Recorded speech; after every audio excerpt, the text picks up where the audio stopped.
Welcome, right. everybody. Welcome.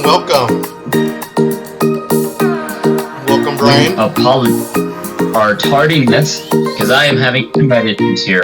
So, actually, today we're just going to do one episode, and tomorrow we'll give you a double feature, an episode and our Riper. And we appreciate you guys' patience. Yeah, appreciate everyone who's sticking around. You're the real MVP. Yeah. Well, these episodes are pretty interesting. These ones we're going through because we just got the Bulbasaur capture, and today will be the Charmander. And if I remember correctly, this one is a pretty cool episode. Mm-hmm. We actually I think we might even get to see Ash have a little bit of a heart. Do you think? Nah. Nah. Not Ash. Not Ash. Don't get ahead. Don't get ahead of yourself. Yeah. The Stray Pokemon, episode 11. I think I remember it being better as a kid than it actually was. Is that fair? Yeah. My mind kind of like erased the Team Rocket part of it. Yeah. You know, which definitely stopped it from being a great episode. It was a good episode, but it could have been great. A little bit of a tearjerker. I agree with you. It seemed like they were setting for Brock to have Charmander. Yeah. And then but you have him, Ash. And there wasn't really any reason for it either, you know? He's kind of like, you have it, Ash. Yeah, right. Never mind, I don't want it anymore. Like, what changed your mind? I feel like episodes like these just, like, hammer home the fact that, like, I think they were scared to go all the way with, like, emotions, you know? If they had this villain, this character that Charmander's old trainer, is so one-dimensional. Yeah. You know, if they gave him like proper motivation, maybe why like he's building like a super team or something, and not just some like ridiculous mountain of Pokeballs, and just cut out Team Rocket from this episode, because that's like a serious thing, like abandonment. Like you wouldn't do that to a pet, just like tell your dog you're coming right back and then abandon it, Like that's some heavy stuff that could be relatable, and I feel like they're scared of doubling down on it. They're just like, well, it's getting kind of heavy, it's getting kind of tense. Let's make some jokes, Yeah, like I feel like the highlights of what you were trying to portray were like the Spearow. Like that was really well done. I really like the Spearow's like looking over him and then just deciding to attack him. Mm-hmm. I feel like Brock was very into this episode. Like he really cared about this Charmander. Like you're right, the villain was one-dimensional, but like Brock had all kinds of feelings when he was approaching the bully, right? Yeah, this adds depth to Brock. Like we know, we already knew he cared about Pokemon. He wanted to be, like he wanted to raise Pokemon for a living, and now we see that he's willing to stand up to bullies. He's willing to stand up for what he believes, in a more mature way than Ash does. Like if Ash doesn't agree with something, he just swings. Brock was not afraid to get in this guy's face, but he stood his ground and said what he wanted and said what he believed. It adds depth to Brock. He didn't just tell him he was a jerk and he was stupid. Like he literally explained to him what he was doing was wrong and trying to even though he was angry, he was trying to help him see that he needed this right. Exactly. Yeah. So I guess I remembered all the good parts of this episode, and yeah, same. To be honest, I feel like I agree with you. I feel like the bad part. I don't feel like the bad parts ruined the episode. I just feel like they took away from what you could have used that screen time for. Mm-hmm.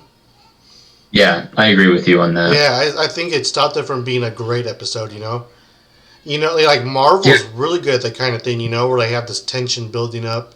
There's a lot of suspense going on, and like someone makes a joke. You laugh. But you're still in the moment. Correct. While this Team Rocket gimmicks, take you completely away from what's going on. Like they literally built a hole in the ground with a giant machine and chased around the red balloon, like things that just didn't have to be there, Like I would have felt if they had that Team Rocket, they could have like done the whole digging a hole thing, and then maybe have like Ash and his team like explain where they were going, why they were in a hurry, and it like tug at James and Jesse's heartstrings, and then like they fight the trainer off, That would have been cool. I like that idea a lot. Yeah, I like that a lot. Actually. I feel like if they had to include them, there was better ways to do it, than the old, like Meowth said, another hole, Yeah, I can't deny though that I thought that this trap was very funny. This trap was hilarious. The whole part was funny. The bubble thing, the machine like hiding behind the tree. I don't know why I love that so much. It was ridiculous. I legitimately laughed. It was funny. I really enjoyed that. But yeah, I like your idea even better. Did we see any new encounters? I mean, we saw Charmander, and did we see anything else in the wild? I Just think Spearow, Charmander was the only new encounter. Yeah, I think we only saw Spearow, Charmander, and Pikachu this episode. Yeah. Should we just I think we should maybe decide on new encounters as far as like new Pokemon we've seen. So like even though we've seen Spearows, though we probably haven't seen those Spearows, you know what I mean? Oh, like those exact Spearows? Like we always Ash's Pikachu, but there's gonna be an episode with another Pikachu. You know what I mean? Mm-hmm.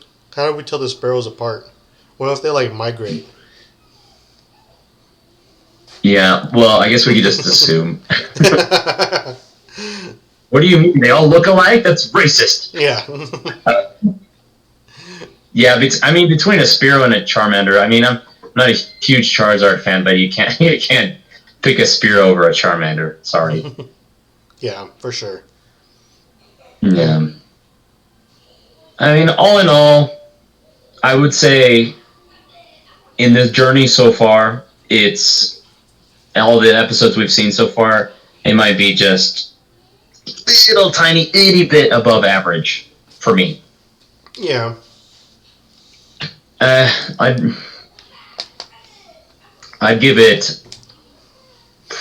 I think I'd give it 3 flesh-eating Spearows. Yeah, we now know they eat meat, live meat. They're a step above vultures. They're a step above vultures. Mm-hmm. They feed on weak Pokemon that are about to die, and they just end it for them by eating them alive. That's pretty gnarly. Just mercy. It's just a mercy kill. Yeah. Just a mercy kill. All right, Spearows are necessary in the great circle of life. Like I said, this episode had so much potential, and it hurts my heart seeing just all the missed opportunities that they had with it to make it a great episode. That being said, though, I still enjoyed it. I still laughed. My heart still tugged for Charmander. I'd give it 3.5 giant James's holes. But it could have been a solid 4.5. It could have almost rivaled the Samurai episode. Oh gosh, no! Are we going to talk about this every single time? It is the golden standard of Pokemon. No. Please make it stop. It could have been there. It could have been there with one of the greats. Oh man, did Lethal Squirt say anything about his view No. on this episode? I don't think so anymore. Oh man, we're literally gonna be like, by the time we get to Sun and Moon and Sword and Shield or whatever episodes, are you gonna be measuring them through the samurai lens? Oh, for sure. They don't get they don't get a pass. Everyone's got to live up to the legend. Oh jeez. Maybe we'll run into him again. Who knows? I hope not.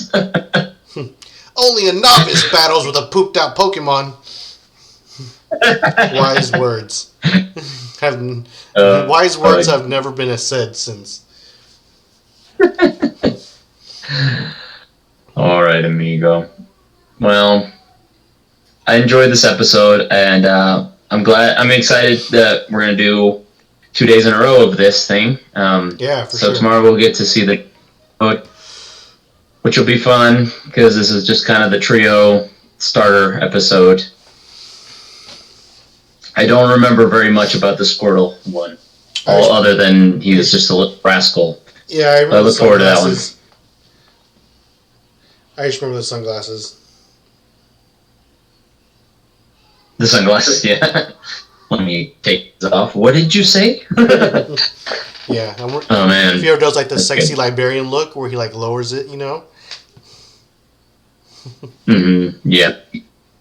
Yeah. Missed opportunity there too. Although there is enough Pokemon in the future of Ashes that wear sunglasses and might do it better than Squirtle. We'll have to wait till Black and White for that.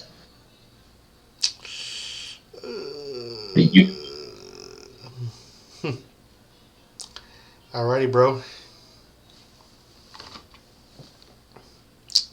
Remember to give your girls those null eyes. Or save them for us. Yeah. Or just save them for Yeah, dangle bananas off your chin or someone else's. As long as they're on a chin. As long as they're on a chin. That's all we care about. You guys, just wanted to give a shout out again to our email address. I don't know if that's the right term. Give a shout out email address. Like, Banana Beard Bros. Makes everything possible. We couldn't do it without it. That email address is really the driving force behind everything we do. Oh man. Okay, bananabeardbros@gmail.com. If you have any fan art, please send it there and we will show it before our Poke showings. And as well as we have decided to, on Saturdays, since Saturdays we're just doing one episode, we are also going to take requests of Pokemon videos on YouTube that we can watch as a little bonus thing after our Poke showing on Saturday. So if you do have a YouTube Pokemon video you'd like us to watch that's under 15 minutes, just send it in that email, bananabeardbros@gmail.com, and we'll be going through them. So far, our buddy here, Lethal Squirts, wants us to watch, I think it was it called Smosh? I think it was called Smosh, episode 1. So I know it's like a really old video, we haven't seen it yet, but we're going to be reacting to it after our Poke showing on Saturday. So you guys are lucky. Today you get your Poke showing, tomorrow a Poke showing and a video game, and then on Saturday we're going to do another Poke showing and a YouTube video. It never stops. Yeah, 3 day in a row. Never been done before. See you there first. Never. All right. Thank you guys for joining us. Have a good night. Peace.